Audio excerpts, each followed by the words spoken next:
Emmanuel Macron, visé par les manifestants, a dit sa honte face aux incidents.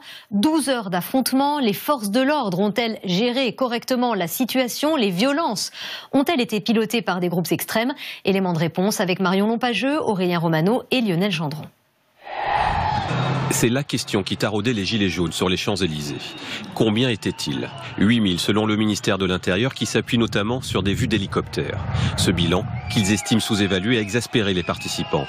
La bataille des chiffres est capitale pour mesurer le succès du mouvement. Problème, contrairement aux manifestations encadrées par les syndicats, il n'y a pas de chiffres contradictoires. Les Gilets jaunes se voyaient 10 fois plus nombreux, en aucun cas, mais sans doute un peu plus de 10 000. Qui étaient-ils? Une grande majorité était venue se faire entendre, bruyamment mais sans haine. Malheureusement, leurs slogans ont été étouffés par les actes de violence. Christophe Castaner a montré du doigt l'ultra-droite, oui, mais il y avait aussi des anarchistes et des partisans de l'ultra-gauche. Autre profil parmi les Gilets jaunes, des personnes qui manifestent rarement et qui se sont laissées emporter par leur colère et l'effet de masse. C'est le cas parmi les 103 personnes interpellées. Pour la plupart, ce sont des personnes qui n'ont pas d'antécédents et qui se sont pris au jeu, en fait, qui ont été plus ou moins manipulés par ces groupes d'ultra, en fait. Et ça, c'est condamnable, c'est délictuel, qu'on soit bien d'accord. Hein. Selon un dernier bilan, il y a eu 30 blessés, dont 6 parmi les forces de l'ordre.